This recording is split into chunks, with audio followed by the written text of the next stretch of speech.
کہانی انجوائے کے معزز سامعین، ہمارے چینل کو سبسکرائب کریں، لائک کریں، کمنٹس کریں۔ آج کی کہانی آپ کے پیش خدمت ہے۔ وسیم ایک انتہائی غریب خاندان سے تعلق رکھتا تھا۔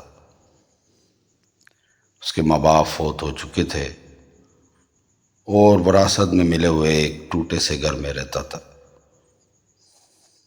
ذریعہ معاش نہ ہونے کے برابر تھا۔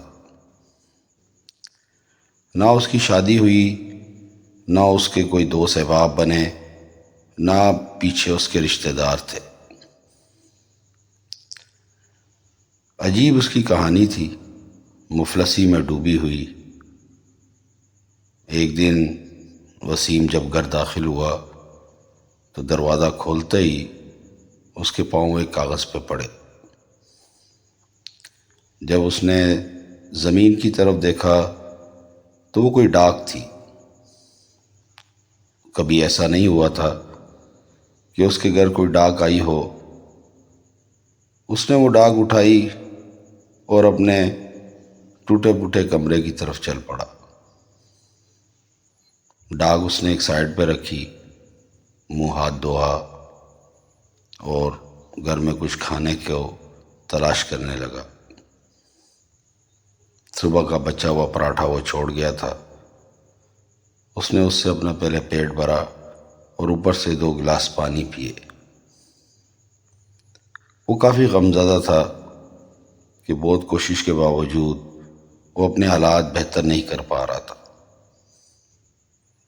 آخر اسی اثناء میں اس کی نظر اس ڈاک پہ پڑی تو اس نے نہ چاہتے ہوئے بھی اس ڈاک کو کھول دیا۔ اس میں سے ایک خط برآمد ہوا اور ایک چابی۔ وسیم نے نہ چاہتے ہوئے بھی اس خط کو کھولا۔ وہ پریشان تھا کہ نہ اس کے اوپر میرا ایڈریس ہے، نہ میں کسی کو جانتا ہوں، تو یہ ڈاک کیسی؟ جب وہ پڑھنے لگا تو آہستہ آہستہ اس کی سکڑی ہوئی آنکھیں حیرت سے کھلنا شروع ہو گئی۔ دراصل یہ ڈاک اس کے نانا کی طرف سے تھا، جنہیں وہ کبھی نہیں مل سکا۔ ان کے نانا ایک امیر و کبیر شخص تھے جو انڈیا سے پاکستان آئے تھے۔ وسیم بھی کسی نہ کسی طریقے سے پاکستان میں ہی تھا اور اپنے ماضی کے بارے میں کچھ زیادہ نہیں جانتا تھا۔ خط کی تحریر کو پڑھتے پڑھتے اس کے جسم میں جوش بڑھنا شروع ہوا، جیسے اسے اب کوئی خزانہ ملنے والا ہے۔ خط کا متعین اس طرح تھا کہ اسے ایک ایڈریس بتایا گیا جہاں اسے پہنچنا تھا، اور وہاں اس کے نانا کی وراثت میں چھوڑی ہوئی ایک حویلی تھی، مگر کچھ نیچے شرائط لکھی تھی جو کافی خوفناک تھی۔ وسیم کو تنبیہ کیا گیا تھا کہ اس حویلی میں داخل ہونے کے بعد وہ زندہ واپس آتا ہے یا نہیں، یہ اس کی ذمہ داری ہے، مگر وہ اگر اس حویلی میں موجود ایک شمع کو بجھانے میں کامیاب ہو جائے تو پھر وہ اس حویلی کی تمام زمین کو اپنے استعمال میں لے سکتا ہے۔ یہ کافی ایک سسپینس بھرا اور تجسس بھرا خط تھا، جسے پڑھنے کے بعد کچھ دیر وسیم سوچتا رہا۔ اس کے پاس اب اتنے پیسے بھی نہ تھے کہ وہ خط کے بتائے ہوئے پتے پہ جا سکتا۔ کچھ دن کچھ دوستوں کی منت سماجت کر کے اس نے کچھ پیسے جمع کیے، ایک اپنا چھوٹا سا سفری بیگ تیار کیا اور پنجاب کے دور دراز علاقے میں نکل پڑا۔ کافی دنوں کے سفر کے بعد لوگوں سے پوچھتا پاچھتا جب وہ اس حویلی تک پہنچا تو اسے بہت سارے راستوں میں اس حویلی کے بارے میں بہت سی کہانیاں سننے کو ملی کہ وہ ایک خوفناک تصور پیش کرتی تھی۔ وسیم جب حویلی کے سامنے کھڑا ہوا تو حیران رہ گیا۔ حویلی بہت بڑی تھی، 3 منزلہ بنی ہوئی تھی اور اس کی حالت کچھ خاص نہ تھی۔ حویلی کے باہر ایک لوہے کا بہت پرانا گیٹ لگا تھا اور یہ اسی کی چابی تھی۔ وسیم نے ہمت کر کے گیٹ کھولا اور حویلی کے اندر داخل ہونے کے لیے چل پڑا۔ کافی لمبا صحن تھا جہاں خزاں کے پتے ایک ایک بارش تک پھیلے ہوئے تھے۔ ہر طرف درخت اجڑے ہوئے تھے۔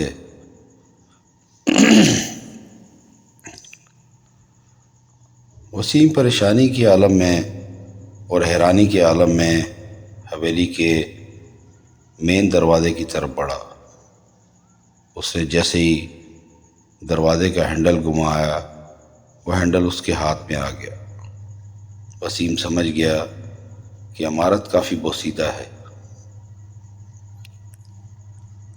وسیم جب اندر داخل ہوا تو ایک بہت بڑا ہال تھا اور اس میں بہت ہی قیمتی سامان آس پاس پڑا ہوا تھا۔ بڑے مہنگے فانوس تھے، موٹے قالین تھے اور بڑی بڑی مسیریاں اور صوفے پڑے تھے۔ روشنی کا اہتمام شمع جلا کے کیا گیا تھا۔ اس نے کچھ شمع جلانا شروع کی تو حویلی روشن ہونا شروع ہو گئی۔ اب یہ دن کا ٹائم تھا، اس لیے اسے کچھ زیادہ گھبراہٹ نہیں ہو رہی تھی۔ کچھ سوچ کر وہ ایک صوفے پہ بیٹھ گیا تو وہاں سے ایک مٹی کا غبار سا اٹھا جس سے اس کے ناک میں ناگوار سی خوشبو گئی۔ ایسا لگا جیسے صدیوں سے یہ حویلی بند ہے۔ اب وسیم کو اس شمع کی تلاش تھی جس کے بارے میں خط میں ذکر تھا اور ساتھ ایک بہت بڑے خزانے کا بھی اس میں ذکر تھا جس کی وجہ سے وسیم یہاں تک آیا۔ وسیم تمام حویلی کا وزٹ کرنا چاہتا تھا، اس لیے اپنے ساتھ وہ ایک ٹارچ لایا تھا۔ ٹارچ کی روشنی میں وہ اوپری منزل کی طرف چل پڑا۔ بڑی خوبصورتی سے بنائی گئی اس حویلی کو لگتا ہے کسی کی نظر لگ گئی تھی جو اس کے مکین اب اس میں نہ رہے۔ دیواروں پر بڑی بڑی تصاویر آویزہ تھی جو شاہانہ شان و شوکت کی ظاہری علامت بتاتی تھی کہ یہاں کے لوگ امیر تھے، کبیر تھے۔ جب وہ اوپری منزل پہنچا تو وہاں بے شمار کمرے اسے نظر آئے۔ وہ ہر کمرے میں داخل ہوتا تو حیران رہ جاتا۔ ہر کمرے میں قیمتی سامان اور قیمتی فانوس، یعنی کہ دنیا کی ہر آسائش کو وہاں سجایا گیا تھا۔ بڑے مہنگے ریشمی پردے تھے۔ وسیم بہت حیران تھا کہ اگر یہ سب کچھ اس کے نانا کا ہے تو اس کی امی نے کبھی اس سے ذکر نہیں کیا۔ واللہ عالم اس میں کیا راز تھا، یہ وسیم کو معلوم نہیں تھا۔ اسی طرح وسیم نے حویلی رات گئے تک تمام چھان ماری۔ حویلی میں کوئی اسے گڑبڑ محسوس نہیں ہوئی، مگر اب بھی اصل پریشانی اسے یہ تھی کہ وہ شمع والی جگہ کہاں ڈھونڈے جس شمع کے بارے میں خط میں تحریر تھا۔ رات اب اندھیری ہونا شروع ہو گئی، سردی بڑھنا شروع ہو گئی۔ وہ اپنے ساتھ کچھ زیادہ سامان نہیں لایا تھا۔ آخر اس نے اسی پرانے پردوں کو اتار کر اس کا بستر بنانا شروع کیا۔ ایک صاف ستھری جگہ کو اس نے پھر دوبارہ جاڑا اور وہاں آرام کی غرض سے لیٹ گیا۔ وہ کافی اپنے آپ کو تھکا محسوس کر رہا تھا۔ اس نے کہا کہ میں ایسا کرتا ہوں، رات سو جاتا ہوں اور صبح پھر سے حویلی کا معائنہ کروں گا۔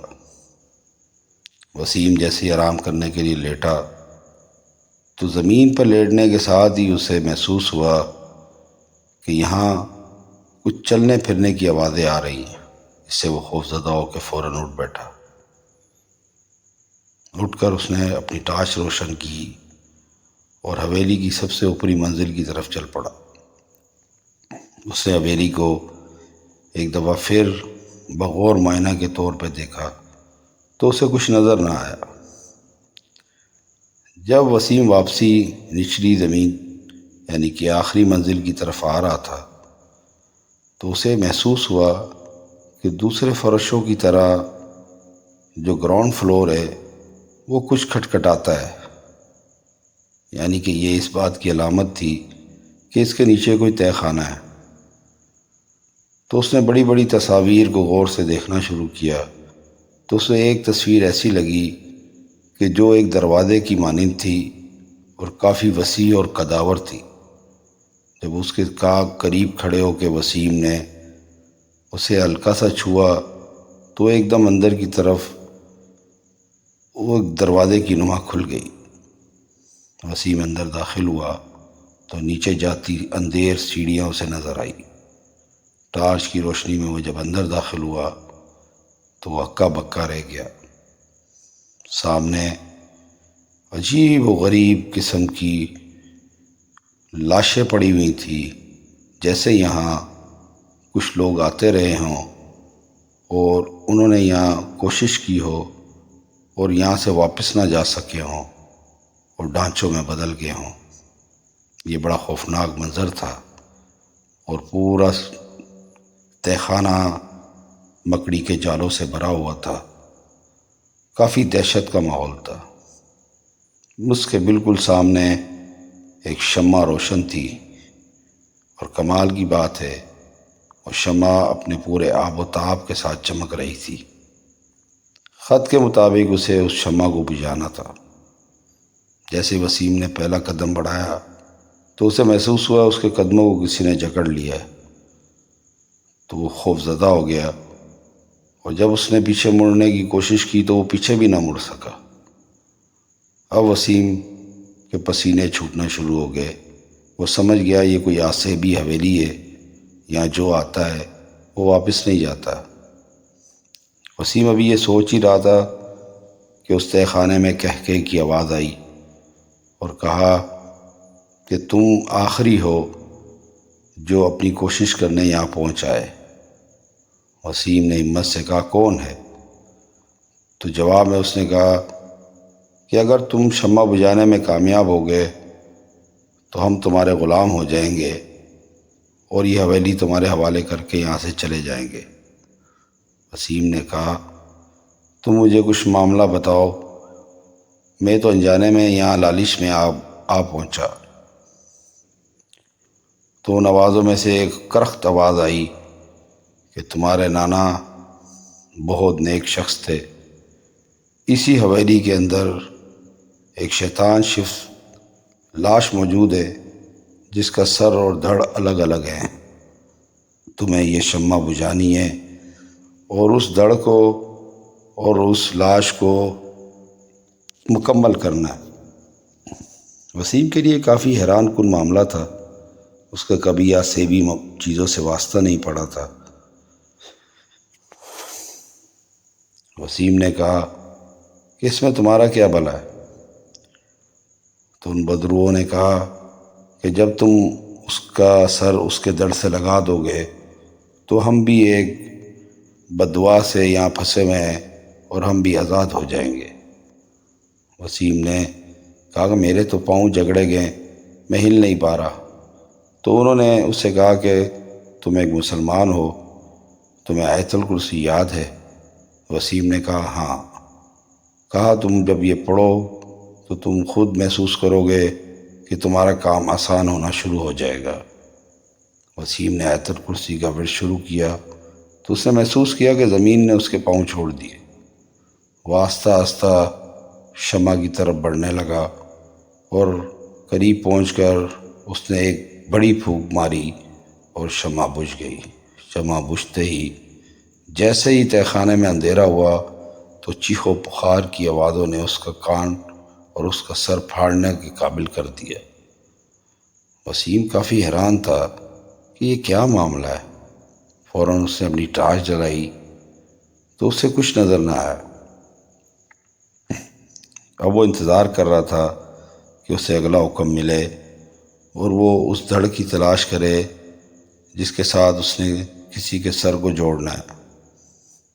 تو پھر ایک آواز آئی کہ دائیں سمت مڑ جاؤ۔ جب وہ دائیں سمت مڑا تو وہاں اسے ایک تابوت نظر آیا۔ تو اس نے اس تابوت کو کھولا تو اس میں ایک دھڑ موجود تھا۔ اب اس کا سر تلاش کرنا اس کے لیے اور سردرد بن رہا تھا۔ ایک تو حویلی کی بوسیدہ بدبو اور گرد و غبار نے اس کا سر چکرا دیا تھا، دوسرا وہ 2 دن سے بھوکا تھا۔ یہ سارا کام اس کے لیے جیسے ناممکن تھا۔ آخر اس نے تابوت کو بند کیا اور اندازہ لگایا کہ اگر اس طرح کا کمرہ کہیں اور ہو سکتا ہے تو وہ کہاں ہوگا۔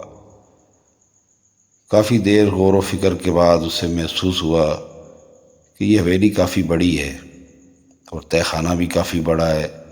تو اس نے اس کے طول و عرض کی پیمائش سے چلنا شروع کیا تو اسے دائیں طرف ایک اور کمرہ نظر آیا۔ اس میں ایک صندوق تھا۔ جب اس نے اس صندوق کو کھولا تو اس میں ایک دھڑ موجود تھا۔ یہاں پر بھی ایک دھڑ دیکھ کر وہ اور پریشان ہو گیا کہ یہ معاملہ کیا ہے۔ تو اچانک اسے آواز آئی کہ تم اسے چھوڑو، اگلے کمرے میں داخل ہو جاؤ۔ جب وہاں داخل ہوا تو وہاں ایک اور صندوق میں اسے ایک سر ملا۔ اب آواز نے کہا کہ اس سر کو اٹھاؤ اور دونوں میں سے جس دھڑ کے ساتھ یہ لگتا ہے اسے تم اس کے ساتھ رکھ دو۔ وسیم واپسی آیا، ڈرتے کانپتے اس کے پسینے چھوٹے ہوئے تھے اور اسے لگ رہا تھا کہ اس کا دل جیسے پھٹ کے سینے سے باہر آ جائے گا۔ وہ کس مصیبت میں پھنس گیا۔ اس نے پہلے سر کو ایک دھڑ کے ساتھ لگایا تو وہ دھڑ اس کے ساتھ نہیں لگ سکا۔ پھر وسیم دوسرے کمرے میں داخل ہوا۔ اس نے جیسے ہی اسے سر کو دھڑ کے ساتھ لگایا، ایک دم سر اس دھڑ کے ساتھ چپک گیا اور چپکنے کے ساتھ ہی اس پورے جسم کو اس نے اپنے سامنے ہڈیوں کا ڈھانچہ بنتے دیکھا۔ تو اس کے ساتھ ہی اسے کہکہوں کی آواز آئی اور اس نے کہا کہ مبارک ہو وسیم، تم اپنے خاندان میں آخری شخص تھے اور تمہارے خاندان کا ہی کوئی شخص یہ کام سر انجام دے سکتا تھا۔ یہ تمہارے نانا کی لاش ہے جنہوں نے اپنے اچھے ٹائم کے اوپر بہت سے اچھے کام کیے، مگر کچھ شیطانی طاقتوں نے ان کا سر قلم کر دیا تھا۔ یہ جنات کی ایک جماعت تھی جس سے تمہارے نانا کی روحانی جنگ تھی، جس میں ان کا قتل ہو گیا۔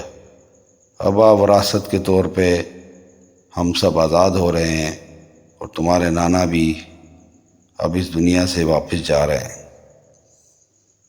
وسیم یہ ساری باتیں سن کے بہت حیران اور پریشان تھا کہ آیا یہ ایسا کیسے ہو سکتا ہے کہ میرے نانا اب تک زندہ رہے ہوں۔ تو اس نے عرض کیا کہ تم لوگ جو بھی ہو میرے سامنے بھی نہیں آ رہے، تو مجھے کچھ تفصیل بتاؤ۔ تو ان لوگوں نے کہا کہ تمہارے نانا ایک نیک شخص تھے، مگر ایک شیطانی طاقت نے انہیں اپنا خون پلا کر ناپاک کر دیا تھا، جس کی وجہ سے جنات میں ان کا قتل ہوا اور ان کی لاش کو الگ کر دیا گیا اور سر کو الگ کر دیا گیا۔ اب شرط یہ تھی کہ ان کے خاندان کا کوئی شخص آئے گا اور ان کے سر کو ان کے دھڑ سے لگائے گا، تب ان کی جان بخشی کی جائے گی۔ وسیم کو کچھ باتیں سمجھ آنا شروع ہوئی۔ آخرکار وسیم اس سارے معاملے کو سمجھ گیا۔ کافی عرصہ وہ اس حویلی میں رہا، اس نے صاف ستھرائی کرائی، تہہ خانے میں اسے کافی مال و دولت ملی، سونے چاندی کے سکے ملے، جس سے اس نے اپنی زندگی کو سیدھا کیا۔ مگر وسیم نے اس حویلی میں رہنا پسند نہ کیا اور وہاں سے اپنی ضرورت کے مطابق جو وہ لے جا سکتا تھا وہ ساتھ لے آیا، اور باہر آتے ہی اس نے اس تالے کو دوبارہ بند کر دیا۔ وہ چابی اس نے اپنے پاس رکھی اور اسے اسی طرح ایک خط کی مانند لکھ کر اس نے اپنے پاس محفوظ کر لی۔ تو دوستو، کیسی لگی آپ کو کہانی؟ اچھی لگے تو لائک کریں، سبسکرائب کریں، کمنٹس کریں۔ شکریہ۔